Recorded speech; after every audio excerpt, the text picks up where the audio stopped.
How's it going, everybody? Welcome back to the One Stop. We got a bunch of NBA news that was broken down today. Jason Kidd becomes the new coach. They got a new GM who's a Nike executive. But we're going to start it off with the Western Conference Finals game last night, Game 2 of the Phoenix Suns and LA Clippers.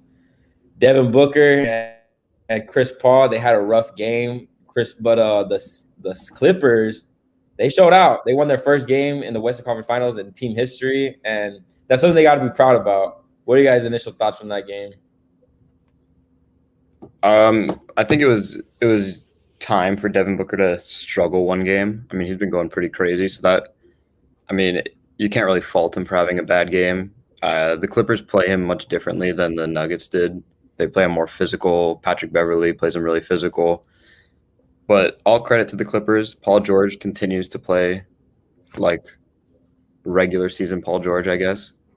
But I mean, Jesse, I know you're not a Clippers fan, but congrats to them winning their first game in the conference finals. I mean, it's their first time there, so they at least get one game. They did it when Chris Paul came back. We don't know when Kawhi's coming back yet, right? But they said he was in the building in Staples Center, so I mean, that's probably good for team morale. Yeah, but you were there, Jesse. You were there to watch the game, so it must have been a fun experience. But yeah, like you said, Clippers' first Western Conference Finals win in franchise history. Has to feel good that you got it at home too without your best player. And then on the other side, you have Chris Paul, who completely changes everything coming back. So if you're a Clippers fan, you've got to feel really good and also a bit relieved that you were able to come out of that one. But it was a good all-around team performance, obviously. Paul George did his thing. I think Zubac had a very good game. Patrick Beverley hit some clutch threes at the end, and it was a good team effort and a good win for them. But Jesse, what was it like in the stands, man? What was the atmosphere? Well, in the beginning, it was all right. I mean, I got the nosebleed seats, and then halftime, I just moved my way down. But when I was walking down, I had some Clipper fans trying to talk trash to me because I was wearing my Kobe jersey, and all I told them was, just remember whose house you're in. You're in the. I showed my jersey. I'm like, you're in this guy's house. Pay respect. You gotta pay respect. And I just walked away. It's like you can't say anything. Like the Clipper fan can't say nothing though, like to that. What? But you know what? I let them have their moment. It was their first time. Like, be happy. I let them be happy. So I just walked away and went to my upgraded seats. But my take on this game was are the Clippers better than the Suns? That's my thing. I think at full power, yeah. No, I'm talking about right now. Because think about it. Game 1 was a toss-up. It could have gone either way. Game 2, it came down to a buzzer-beating lob. Game 3, that was an exclamation point type game that they had that showed them, like, yeah, we're the superior team. So who knows? It depends how you see it. Yeah, the Suns have the 2-1 lead, but it looks like the Clippers have been the more dominant team, in my opinion. It's just that the Suns have been able to get these little buckets here and there, or been able to cause turnovers like at timely possessions. And also, the thing is with Devin Booker that disappointed me, but I understood I think the mask frustrated him. I think this is his first time playing in a mask. Because generally when you play in a mask, it tends to fog up, especially because you're sweating, you're running around, and I just think he's not used to it because you have to get adjusted to using a mask. Because it does blur your vision, it does get hot on your face. And then Chris Paul looked rusty. He hasn't played basketball in like almost a week and a half, 2 weeks. So all those typical mid-range shots that he takes and makes, it just didn't fall for him. But credit to the Clippers, they played physical basketball. They got into the face of their guards. Cameron Payne going down was a big blow, in my opinion, because it changes that dynamic of going from a slow, I'll pick you apart type team with Chris Paul. And now they can't go to that high gear, fast pace with Cameron Payne at the point guard. So that's a big blow. I think that's gonna come down. It might have some shift in the series if Cameron Payne isn't able to go long term. My thing with the Clippers, like what you're saying, like they might be the better team, but it's like recency bias for them too. Like they struggled a lot against the Mavs, and then we kind of just wrote them off as not being like they're just not good this season. But I mean, I was writing about them earlier in the season, and I was always convinced they were going to go far. But then as the playoffs started happening, I was like, oh, maybe they're not because they keep losing these games they should win. But I mean, they're here now. They're only down one game. They won the game without Kawhi. I think all they can really do is try and win the home court games without Kawhi. I mean, like you said, they did get close in the first two, but the first one, it was kind of the Suns almost threw it away, but then they kept it. But if Kawhi comes back, I would not be surprised if Clippers make it. I think there's an argument you definitely could because on one hand, as good as Booker and Ayton are at this young age, it's their first time around. So this is their first playoff round. They're a little bit inexperienced to the situation. Not that they've played bad or anything. Obviously, they've risen to the occasion, but experience plays a lot in these situations in these games. So I think that's a factor you have to consider. And I would argue that the Clippers roster, top to bottom, has a lot more depth.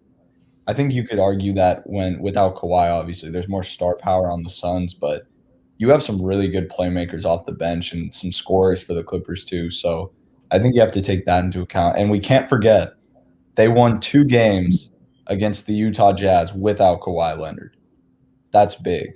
That was the best team in the NBA this year. Besides, obviously, I guess you could argue the Brooklyn Nets. But that's tough. To do that without your best player, I think you can definitely make the argument that they're better than the Suns, even without Kawhi Leonard. I wouldn't, just because I think if Chris Paul can play how he's supposed to, it makes this team a whole lot different. And I don't think they can combat that without their best player. But if they can even the series and kind of take advantage of Chris Paul kind of coming off this rust and not being able to play for 2 weeks, it's a series for sure. And it still is right now. It's a toss-up.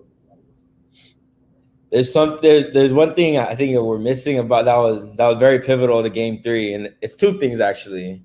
One, Ty Lue made adjustments. He went with the 3-guard starting lineup. He put Terrence Mann instead of Marcus Morris, which I think was a pretty great move because Terrence Mann, as we know, he's a long physical defender who was getting his moments with Chris Paul. We know Chris Paul isn't athletic as he was before, and if this was prime Chris Paul, it'd be a feast all day. But we're talking about Chris Paul nowadays, who's older, who is coming off rust against a young, hungry defender like Terrence Mann. So I think that played part in it as well, making things difficult for Chris Paul, picking him up full court. And another name we gotta bring up is Ivinka Zubac. You gotta bring up Zubac. He had like 15 points and 14 rebounds. Yeah, your best player is not there, but if you can get rebounds and just end the possession like that, that's going to help your team win in the end. Because he had double-digit rebounds. I want to say Paul George had double-digit rebounds. Mm-hmm. Patrick Beverly was also on the boards. It was a group effort on the boards, and that played a big part in the win last night. Definitely. Yeah, for sure. Zubac has been big. I mean, they can't do that small ball lineup against Ayton because he'll actually take advantage of it, unlike Gobert for the Jazz. So, I mean, I think Zubac will keep having big games and keep being like a bit of an X factor for the Clips. Definitely. So we're going to go to the Hawks and Bucks Game 2 preview. We went over this last time, and the shocking upset the Hawks did with Trae Young dropping 48 points, 11 assists. What do you guys' expectations of tonight? Are we going to see a repeat of Game 1, or are we going to see Giannis and the Bucks put their foot down and dominate as they should? I think since we've started this podcast, I've predicted the Hawks to lose every game, and they've won all of them. So I'm just going to stay true, and I think the Bucks will bounce back. I think they have to bounce back. I think they're better than the Sixers. I mean, they have more options than the Sixers, so they're at home. They have to. Giannis has to. I mean, Giannis played good. Drew Holiday played good. But they're going to make adjustments to stop Trae Young, I think, or at least slow him down. I guess you can't really stop him anymore. But, I mean, if history repeats itself, I'm going to say the Bucks win and then the Hawks win. Jesse, I'll let you go, man, because you know how I feel about these Hawks. just like Ty Lue, Budenholzer are gonna have to come to adjustments, and the number one adjustment is playing that pick and roll, that high pick and roll with Trae Young and whoever is guarding, whoever is Brook Lopez defender.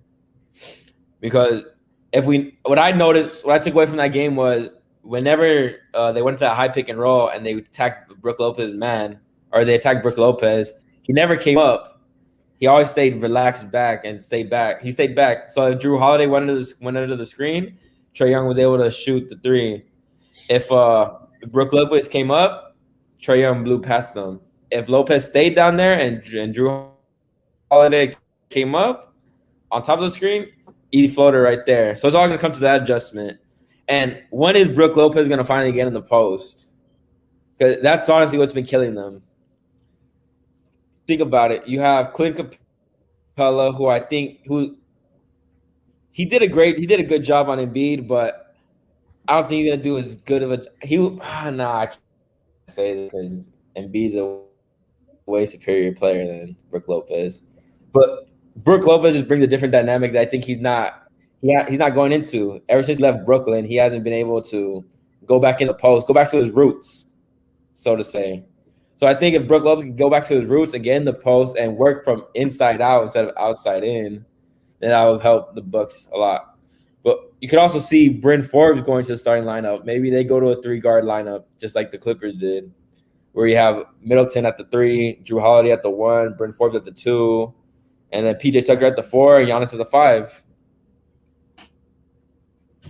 There's different options they got to explore if they want to win this. All right, so I just went ahead and checked the money line for tonight. The Hawks are 270 plus 275. Milwaukee's minus 350. If I'm placing a bet tonight, I'm going to my sports book. I'm taking my week's paycheck, and I'm putting it on the Hawks. I like the Atlanta Hawks. You guys know how I said Hawks in 6.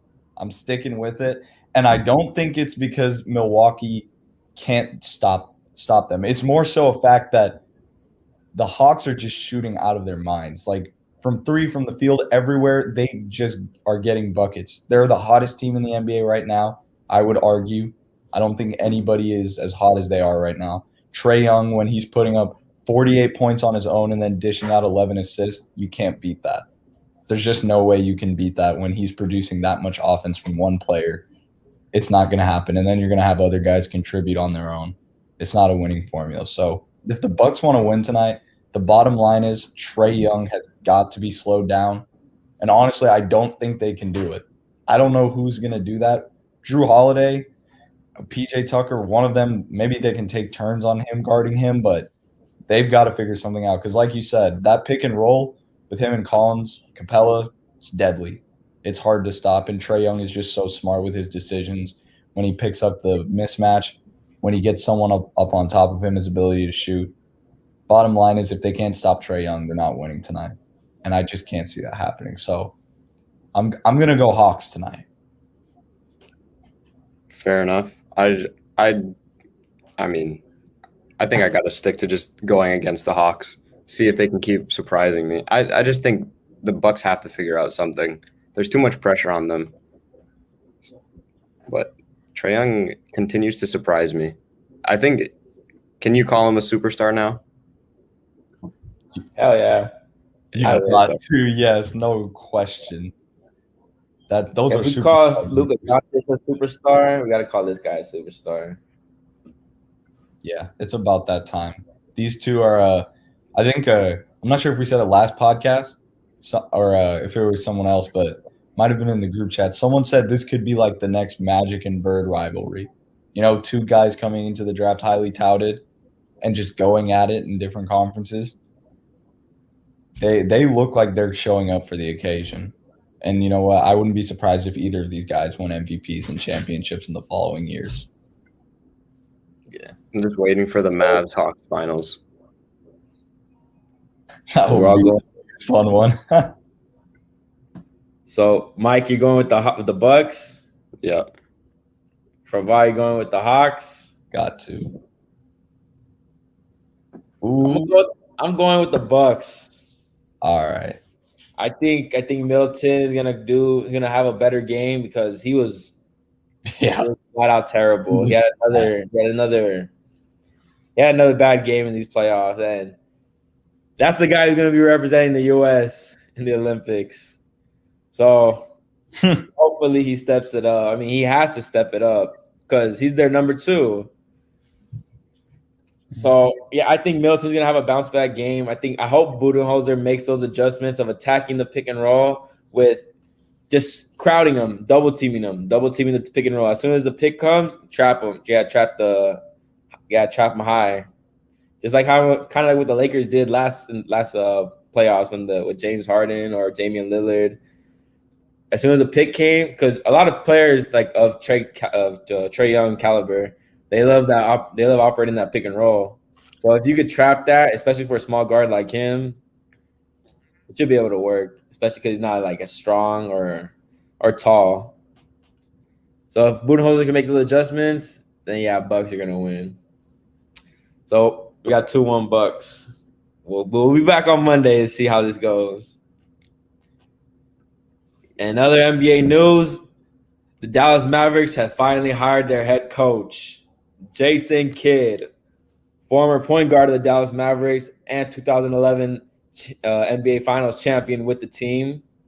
We're going to let Prabhat start this on how he feels since he's the Mavericks fan here. Prabhat, what do you think? I'm not happy today. I'm an unhappy man.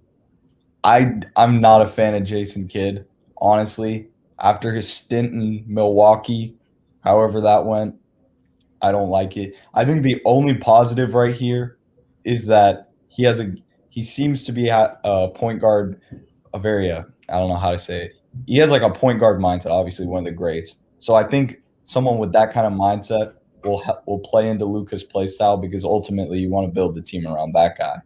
So I think that helps, but reputation precedes him. I'm also just not a fan of Jason Kidd as a person, a guy like that representing our franchise with the things he's done. So I don't know. I mean, I'm not going to say he's going to be a bad coach because I don't think he will, but I wouldn't say I'm excited for Jason Kidd. I don't know. It's just, has he really done anything yet to be deserving of, that conversation of a good head coach? Because so far as a coach, he hasn't been great. So I wasn't too thrilled. But that's just me. Yeah, I mean, he hasn't done anything to warrant being like touted as a good coach. I mean, he's an assistant coach now, so I imagine he's like paying his dues. But he has a good relationship with the Mavs, obviously. So I think that helps. And this was expected. We expected the Mavs to hire like one of the great Mavs as their coach. So, I mean, like you said, he's a former point guard. They have one of the best point guards in the league in Doncic. So it's possible for it to work, but it's all on Jason Kidd now. Me, I like the pick. I like and I don't like the pick. I like the pick because I think it's going to be a good fit because Jason Kidd, he already knows that Mavericks culture since he was the point guard who won their first and only championship. So he knows the culture already. 2, they have a young budding superstar point guard themselves and Luka Doncic. I think that's going to pay dividends. 3, he's coached superstars before. He had that Nets team. He had that super Nets team that was supposed to be LeBron with Darren Williams, Joe Johnson, Paul Pierce, and Kevin Garnett. So he had Giannis. He had a young Giannis. So he knows about coaching superstars. Put in there, he had LeBron and AD when he was the Lakers coach assistant. So I think it's going to be a good fit. I don't like the pick because he's leaving the Lakers bench. I mean, when you have basketball genius like Jason Kidd, I can only see good coming out of it because you have a Hall of Famer. You have someone who actually knows what they're talking about. And I think players respect coaches who were players more because they understand what it takes to win a championship if they've been in that situation or what it's like to be in the league. So I think that Jason Kidd being able to relate to his players more is going to be beneficial to the Mavericks in the long term. I'm not against it. Like I said, I don't think he's going to be a terrible coach, and I think the biggest benefit is that you have a top 10 point guard in NBA history coaching the best young talent in the NBA right in front of him. So that kind of experience, and I definitely think it's going to be less of a situation where Carlisle and the front office is trying to create an offense and Luka's trying to do his own thing and they're clashing. I think Jason Kidd's kind of going to give him the reins to the offense, let him go and do what he wants to do, which is, I think, what's going to be best for him and the Mavericks in the future. Because you build your team around your superstar. Your superstar is playing his best basketball, your team's going to benefit. So from that standpoint, for the development of Luka and the development of the team, I think it could help long term. But for this season, I don't know what's going to happen. They're probably going to make some moves, I would imagine. And so after the offseason, we could kind of look at the offense and say, all right, what's Jason Kidd going to do with these pieces? How's he going to move them around and make a new offense? But for right now, I would just say I'm impartial. I'm not mad, but I'm not like super excited, if that makes sense, you know? I think Kidd's coming into a situation where he kind of has like all the tools to succeed. So it's really just like up to him. And I feel like, I mean, this is his third head coaching job. So I feel like this is like it for him. Like he either succeeds or he's not going to be a successful head coach. Because he's coming into, this is like a good team he's coming into. I know the Nets were supposed to be a good team, but then they ended up not being. But the Mavs, I mean, they were the 5th seed this year. So, I mean, he has to succeed, I think. There's a lot of pressure on him. Definitely. I think being with the Lakers is gonna help him too, because the Mavs, we're not worried about them offensively. We're worried about them defensively. Because with the Mavs, I don't know, Pravat, you could attest to this, but it was more like who's gonna outscore who rather than how many stops are we gonna get. Am I right? Definitely. I knew that when we let the Clippers score 9 points in a minute. So, yeah, that's why I think it's going to come down to that. And I think being under Frank Vogel, who is a defensive coach, and the way the Lakers have played defense the past 2 seasons, when healthy, that's the key term, when healthy. They're the number 1 defensive team. So I think he's going to take some of that and bring it to Dallas. And I think he's going to bring back that culture, that winning culture to Dallas. I hope so. He's gonna bring back another championship, maybe, hopefully. Whoa. I think he has to. Whoa. He has to bring. Are we talking this coming season? No. Championship 2022? Within the next 4 years. Yes, 2022 NBA champs, Dallas Mavericks, book it. Maybe when LeBron retires, all right? When LeBron leaves the Lakers. Nah. LeBron leaves the Lakers, then yeah. Nah. But sticking with Mavericks news, the Mavericks also hired the GM, Nico Harrison. So Nico Harrison was a former Nike executive, and many people didn't see this signing happen because it's an out of the box type signing. Nico Harrison has no real experience in the front office or anything like that, but he does have experience with relationships, and that's with Nike players such as Luka Doncic and others like in the past, such as Kobe Bryant, the Spurs big 3 of Ginobili, Parker, and Tim Duncan. So, Pravat, we're gonna start with you again. What do you think about this? I mean, I don't think most people even knew who Nico Harrison was before today when he got signed. So I can't really say anything bad or good about him. I mean, from what we know, he seems to have been close with some NBA players, and I think you said it a little bit before we started, Jesse. He became like an affiliate for like the NBA, like with Nike, like the head of NBA operations for Nike, something like that. So obviously, I think he's not like unqualified to do this. I think he can definitely come in there and, be a decent GM. But it's just always hard to say when you have a guy that you've never seen in this situation before. But he also seems to have a good relationship with Luka Doncic. That's one thing I read about. Him and Luka seem to be very close. So I think a lot of these signings that they're making are to keep Luka happy. I think they're recognizing that he needs to stay, which is good because you don't let a guy like that go. So I think a lot of this stuff is targeted towards making him happy, but I think we'll just have to see how it plays out, honestly, because we really don't know much about him or what he's gonna do as a GM. Am I right?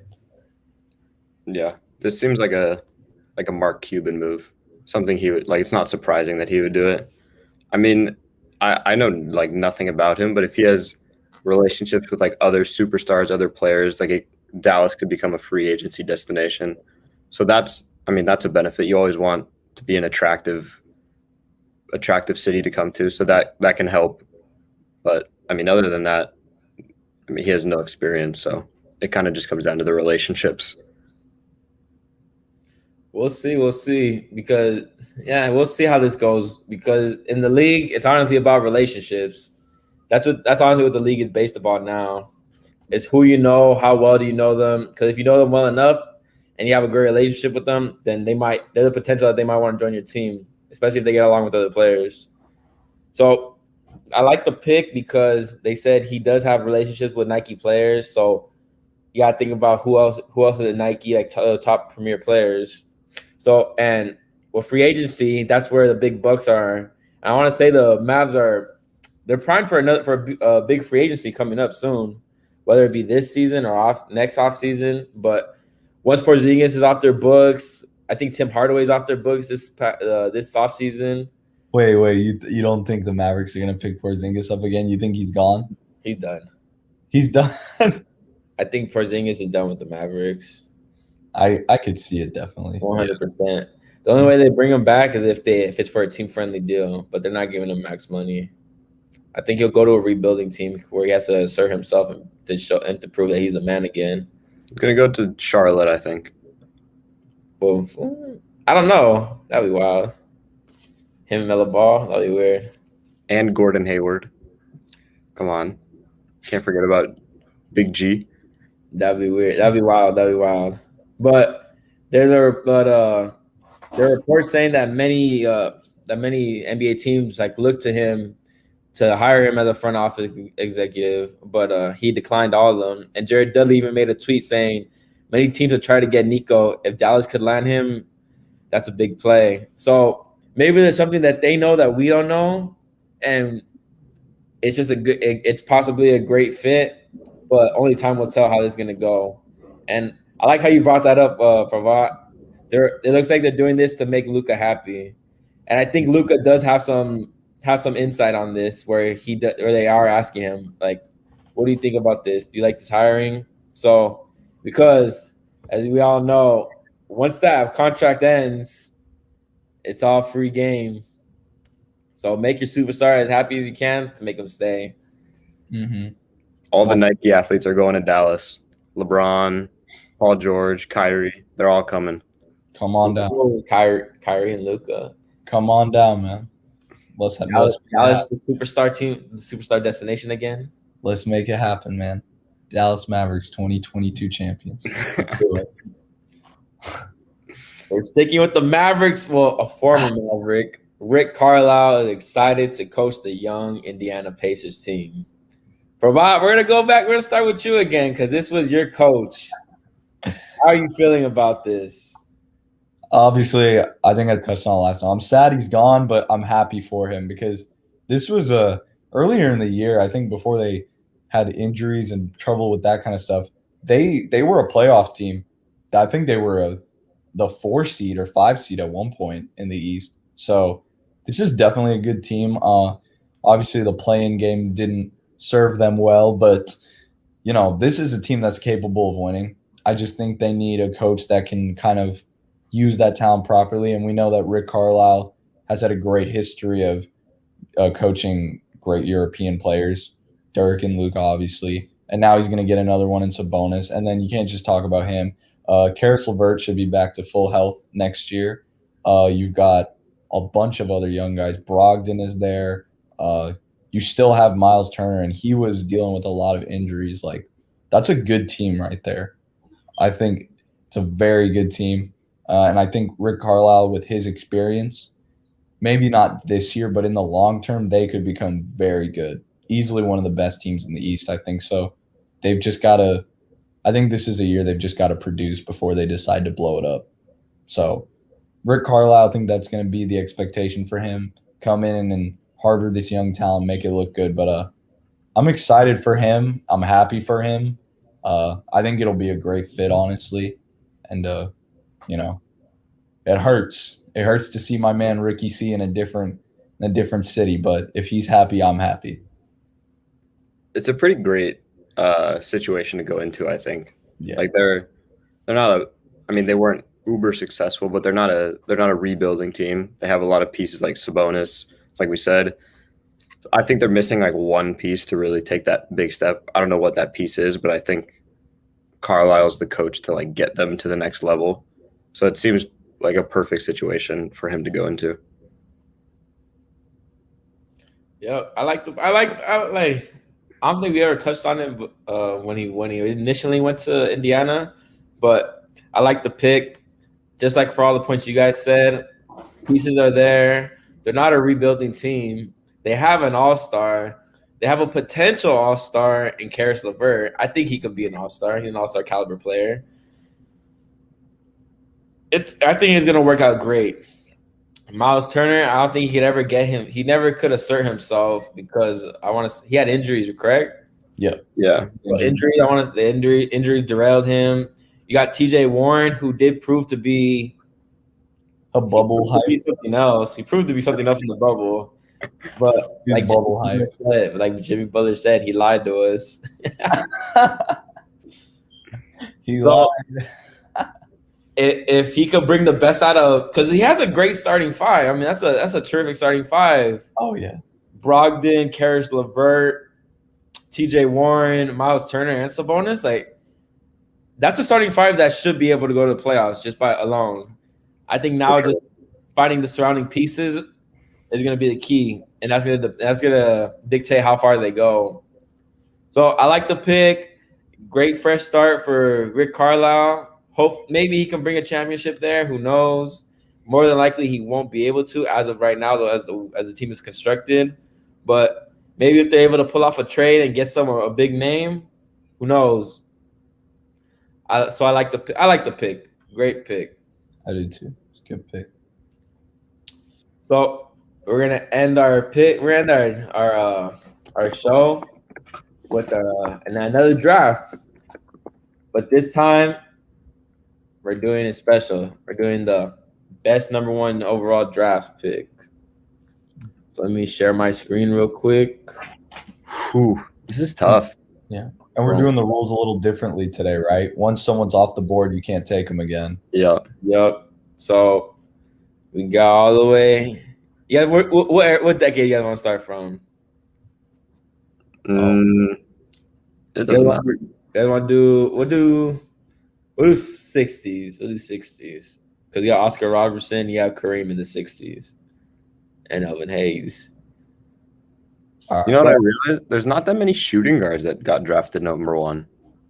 No, only a few. So back then it was like all centers. Centers, point guards, or wings. So who wants to go first? Oof. Shoot, I mean, I'll go first. Go for it. Who are you taking with the first overall pick? In the number one pick draft. God, this is tough. Is it tough? Wait. Someone else go first, actually. I want to see who someone else picks. All right, I'll go first then. Give me LeBron James at my pick. Yeah. I'll put on my small forward. I'll put on my small forward. Give me LeBron James at my small forward. So we got the 2003 number one pick, LeBron James. LeBron James. All right. With my first pick, I'm gonna go a little bit out of the normal stratosphere of picks. I'm going Kwame Brown. No, I'm just kidding. All right. I'm gonna go with the third best player Actually, you know what? I scratched that. I'm taking Magic Johnson, the GOAT point guard. I love Magic. I think he's number 4 all time. He's a winner, knows how to pass the ball. Give me Magic. All right. That's a I think good- you were gonna pick this guy, but then you switched it, or maybe not. I'm gonna take the third best player ever, Lou Alcindor, Kareem Abdul-Jabbar. Can't go wrong with that. All right, all right. All right. If you guys are going that, I'm going with the 1992 number 1 pick, Shaquille O'Neal. You can't go wrong with that. Mm, You just can't go wrong with that. oof. All right. Let me know what decade you guys want me to check. I'll scroll down for you guys. All right, all right. Are we sure Wilt Chamberlain wasn't a first round pick? Because the first pick, I don't think he was. His name. For some reason, I popped up feel over like That is crazy. Wow. All right. Oof. All right. it says Wilt Chamberlain was taken before the draft as their team's territorial picks, there. Oh shit. which I don't think is a thing anymore. Can that be considered a first round pick? Can that be considered a first? I don't pick? think so. I don't think so. Nah. I We was gotta gonna say- keep it. We gotta keep it uniform. All right. For my second pick of this draft, can you move up a little bit, Jesse? I think I'm gonna go with. Give me the dream. Ooh. Give me the That's a good dream. one. I want Magic and Hakeem. That's I like it. Oh. Locking down my paint and getting me buckets. I would have taken Kareem if you didn't get him, Mike. I'm gonna stick with the 60s. If you want to go down to the 60s, I'm gonna take The Big O. the Big O. Ooh. I'm gonna put him at my point guard. That What a combo we got! connection. The Milwaukee connection. Okay. All right. So I got LeBron on my 3. I got Shaq on my 4. Why not go for the best power forward there is? Hang it. Tim, the fundamental. Uh, Yeah. Super fundamental. That was my next one. that was my next one. That's a solid pick. All right. I'm just gonna write these down just so I know. So I've got Magic and I've got Hakeem. All right. I'm gonna start needing some Mike, you said there weren't a lot of shooting guards, right? It's kind of There's not. I mean, you can just put a point guard there. You got Anthony Edwards right there. You can put Anthony Bennett. I could take Get Anthony myself Bennett up. too. Looking at Anthony Bennett right there. All right. Let's go. Let's take it back a little bit. Let's go to the 80s. Let's go to 80s for a second. Okay. Not bad. I'm not loving it though. We could go to the 90s for a sec. I think I have my guy in the 90s. Oh, I know who you're gonna get. Yep. Uh-huh. Give me Mr. Crossover. Left to right. AI. The answer. As soon as you said answer. 90s, I was like, he's going there. Yeah. Yep. I'm loving this team so far. It's not that pick. Who you got, Mike? What I got deck do you want?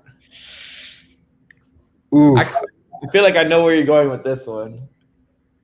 I don't know if you do, because I don't know where I'm going. You know what? I think I'm going back to the 50s. 50? I'm keeping it old school. We're taking Oh, 1958. My small forward, Elgin Baylor. LG. You know what, man? Elgin One of Baylor the best to never win a championship. He probably had one of the greatest individual seasons ever. I think that man put up 38 and 19 a season one game. Dude. That's ridiculous. That was the Michael Jordan before Michael Jordan. That was the Julius Erving before Julius Erving right there. That's the OG right there. That's the original. I gotta come back to the present now. I got a lot of old guys. I do too. All right. For my point guard, Ben Simmons. ooh, that's a big team right there. Nope. Markel We're Fultz. going We're going with Kyrie Irving. Okay. All right. That's a great pick. He's unstoppable. Unstoppable. Can't guard him. We're going Kyrie. All right. Oof. It's getting tough now. All right. Shooting guard. All right. Let's see. I got my shooting guard. Now I need a small forward and a power forward. Interesting. Can you move me down a little bit? I want to look back at some of these old guys. Ooh. My team is probably. You know what? I think my team might be just a little small here, but I'm gonna keep the Showtime Lakers going. Give me James Worthy. Oh my God. James That's what I was Worthy. gonna pick. Game? The Finals MVP, James Worthy. I need it. I was gonna take him. Oh my God, I was gonna take him. I need it. Give me James. All right. We're going to the 2000s.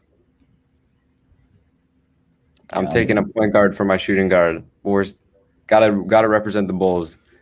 Derrick Rose. You can't hate on that. You can't hate on that. Hey, Can't the second biggest what if? I like my team. Now I gotta find one more guy. What As long as position you do you don't pick one of these two guys, I'm a happy man, Jesse. Need a small forward. You got LeBron at your power forward? I got him on point guard. I got Kyrie at my 2. He was large. Ooh. I don't know. Yes. Prabha, I wanted James Worthy. I wanted him too. The Showtime must continue, man. I need that Showtime action. I don't I'm want hoping nobody takes one of these two guys. I am looking at someone. What position do you need, Prabha? I need a power forward. Oh, so do I. I think I know which one you're going with, but I don't want to take them. Do you? You know what? For a small forward, damn, I got a big team. You do? Hey, you know what? David Thompson's still on the board. He was a bucket. That guy could score. You know what? Down. For my small forward, it's not traditional. It's not traditional whatsoever. But you know what? Give me the Brow. Oh my God, your Okay. team's big. This is a this is a huge lineup. Give me the Brow. Give me All AD. All right. Now, Man, you better not take who I want, Prabha.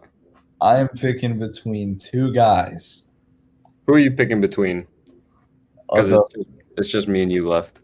the 3-time depoy. Who? Oh, Dwight Howard. Oh.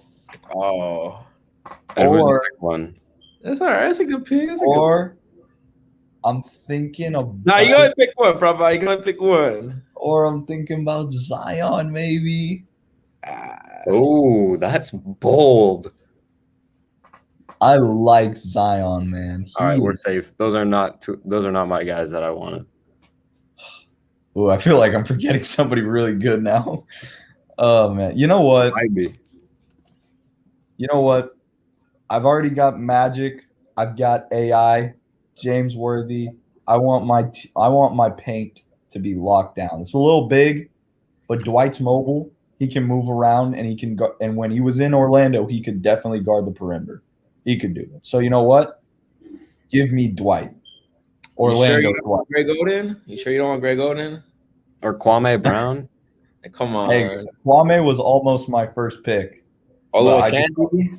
What about I just Bargnani? felt like that wouldn't be fair if I took him. That's like the obvious pick. You can't take Kwame. He's too good. All right. I got I my think I got someone you forgot about. Power forward, I'm taking Chris Webber. That's a solid pick. Oh my god, he's literally a power forward. How did I? Webber. You know what? I'm not mad with my pick though, but that's a great pick. Chris Webber was great. I love Gotta it. be honest, my team is not bad. All right, let's read these off. Let's read these off. Jesse, you want to go first? Yeah. So the name of my team is Lockdown. Look how big these guys are. I got LeBron, my point guard. Tall. Got LeBron, point guard. We got Kyrie at the 2, the assassin. AD at the 3, who also has that point guard skill. Tim Duncan at the 4, the Diesel at the 5. This is the biggest. This is like a my team lineup. This is a huge lineup. The 98 speed Anthony Davis. Everyone is taller than 6'9" except for Kyrie. Yeah, he's gonna guard the smallest guy on the court. Probably you want to go next? All right. So I've got. I don't know if this is going to show up properly. I think this is backwards. Oh, there we go. So I've got. Oops. Ignore that. That was a message I did for my mom. All right. We got at the point guard. We got Magic, the greatest to ever do it at his position. We got AI, Mr. Crossover, Showtime Lakers with James Worthy, and 2 of the best bigs to ever do it defensively, Dwight Howard and Hakeem. Yeah, that's gonna be hard for my team. You know what? With Magic, with Dwight, Magic, the lobs, Hakeem on the low post whenever I need a bucket. I love that team. I'm gonna call my team. Ooh, you know what? Give me a minute. I need to think of one. You go ahead, Michael. I got my team. I don't have it written down, but I have it. Got to remember. My team name, the Old Heads. The Old Heads. Because I only got one from post 2000. We got point guard, the Big O, Oscar Robertson. Shooting guard, Derrick Rose, my guy. Small forward, Elgin Baylor. Power forward, Chris Webber. And the center, Kareem Abdul-Jabbar. Okay. Right. I'm gonna just call my team Gimme That because everybody on this team's getting steals. It's cookies. Everybody's getting steals. You put my team against Jesse's, Derrick Rose is having a field day. I got Timmy D down there. He could do it past anybody. And AD. I got AD down there too. AD's got to guard on the perimeter with today's NBA. Hey, you can't be mad at any of these teams. This was a good one. Yeah. That was a good team. I like how you kept it old school on that. I had to bring it back to the 50s. Yeah, we're doing the polls under the podcast again, letting the people decide who they like. We're going to do that. We're going to share it after this. So all right. Be ready. Vote up. Share it. Like it. Do what you got to do. But with that being said, we're going to end our show for the week. Thank you guys for tuning in. We'll catch you guys next week. Peace. Peace.